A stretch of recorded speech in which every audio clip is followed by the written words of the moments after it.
before we dive into the depths of darkness in this chilling tale.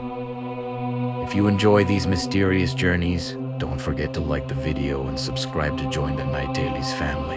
Also, if you have your own unexplained stories, share them with us in the comments. Now, if you're ready, let's begin. If at exactly 2 a.m. you received a phone call from your own voice and it told you only one thing, don't sleep, what would you do?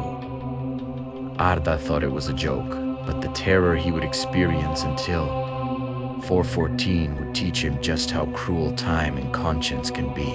Your doors may be locked, your windows may be shut, but if a killer from your past is inside your walls, there is nowhere left to run. Before you turn off the lights tonight, think carefully.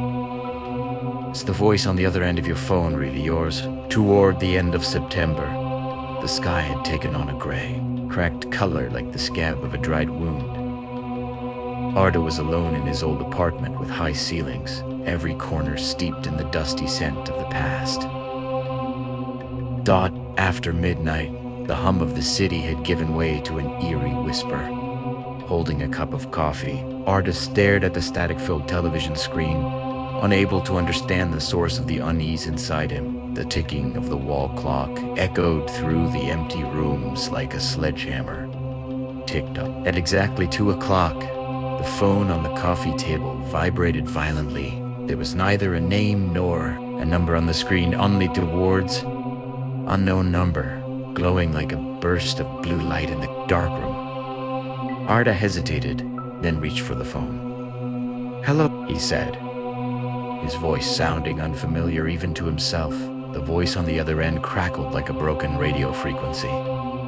It was deep, raspy, and breathless, as if someone was running for their life or taking their final breaths. After a few suffocating seconds, the sound became clear. That voice, it was Arda's own voice, sharpened by terror and trembling with fear. "Don't sleep. Don't sleep. Whatever you do, don't sleep, Arda." Arda froze, feeling the cold metal of the phone against his ear. Ozan. Who is this? Stop messing around. Do you even know what time it is? This is not a joke. The voice shouted. A sob followed, then the sound of glass shattering. "If you fall out of sleep now, you won't wake up in the morning. Please, just hold on until sunrise. He's on the way. He's getting closer."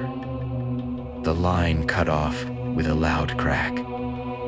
Arda threw the phone onto the table. His heart pounded against his ribs for reasons he couldn't explain.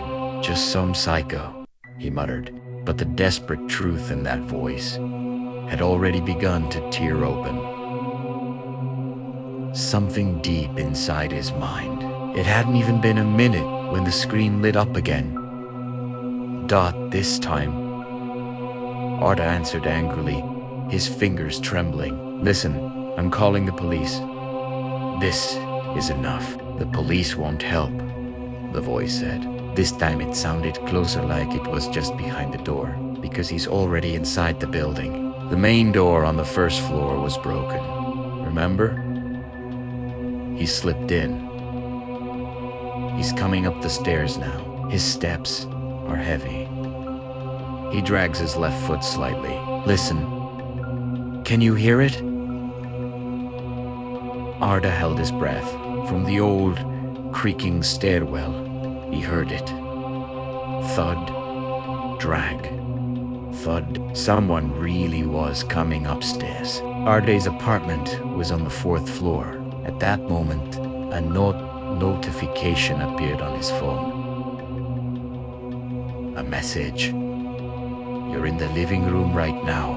There's a kitchen knife in your hand." Arda looked down in confusion. There was no knife. "You're lying," Dottie whispered.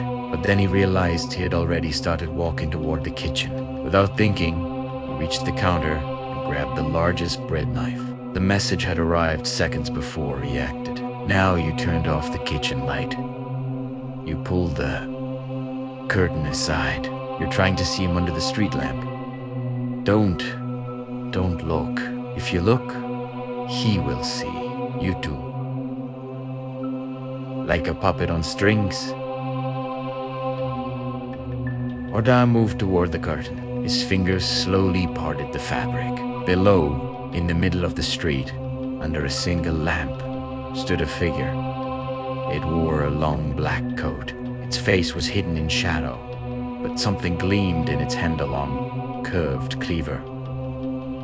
Suddenly, the figure lifted its head.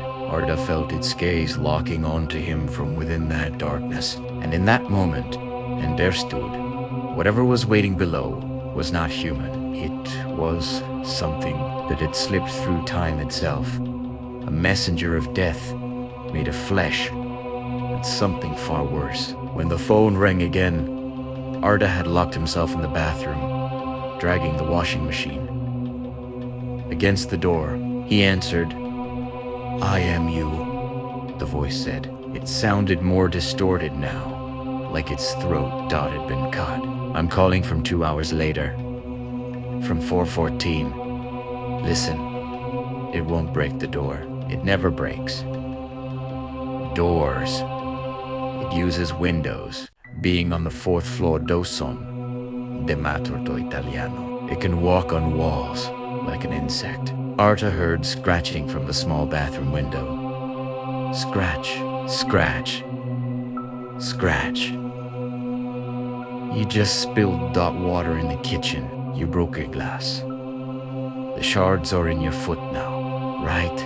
Arda groaned in pain. Without realizing it, he had stepped back onto shards he'd carried from the kitchen. Everything was happening like a rehearsal of the script. It was as if Arda was watching his own death unfold live. "Listen carefully," the voice said. "It won't come through the bathroom window. It's just trapping you there.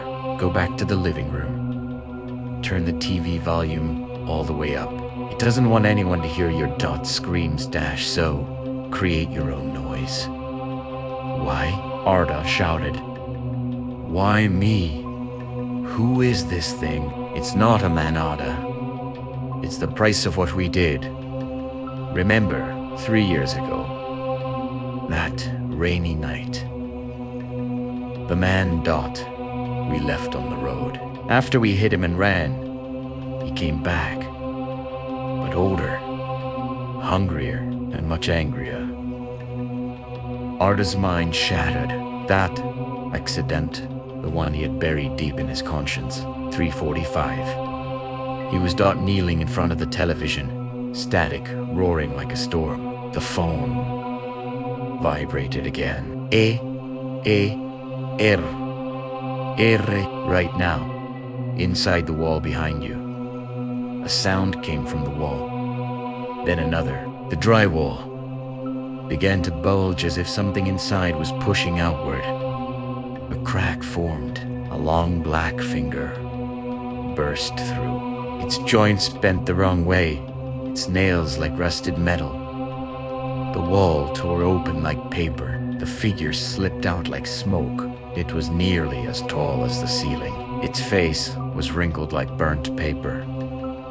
No eyes, just 2 deep holes leaking a black, oily substance. Dragging the cleaver along the floor, it walked toward Arda. The phone rang one last time. "Your last, Chas," the voice said. "You can't bargain with it. There's only one way. At exactly 4:14, time will stop 4.1 second. In that moment, you must press the knife against your own throat. If you die, it disappears. That's the only way to break the loop." Arda laughed. Hysterical, broken laugh. "You want me to kill myself? You're just part of its game. I'm not." The voice roared. "If you don't die at 4:14, it won't kill you.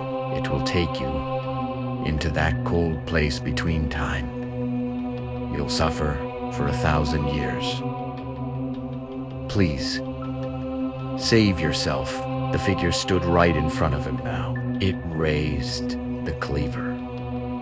Las 4:11. Las 4:12. Las 4:13. Arda pressed the knife to his throat. Cold steel bit into his skin. Now, 4:14. A blinding white light filled the room. Time froze. Arda pushed the knife deeper. Pain exploded in his mind. But then he noticed something in the creature. He saw hollow eyes. He saw his own reflection. The creature was smiling. The phone vibrated one last time. I tricked you. The blood from Arda's throat didn't fall. It rose upward, flowing into the creature's mouth. The creature grabbed his face. His skin peeled away like a mask, merging with it. Arda tried to scream, but no sound came. His body dissolved. His soul dragged into that black coat. Seconds later, the room was silent. Arda was gone. The creature was gone. Only a phone remained, on the floor. When morning light filled the room, everything looked normal. No broken glass, no torn walls, no blood. Only a heavy smell of dampness lingered. As 2 o'clock approached again, in another apartment somewhere in the city, another young man, maybe Mert, maybe sat half asleep in front of the TV. His phone vibrated. Unknown number. Hello. From the other end came Arda's voice, no longer human, rough and hollow. Don't sleep. Whatever you do, don't sleep. I am you. Calling from 2 hours later, Arda was now the new soul inside the coat, and his prey was only 2 hours away. The phone kept ringing, but it no longer mattered who was calling. What mattered was who would be next, because time was a merciless grinder that never forgot the sins committed within it.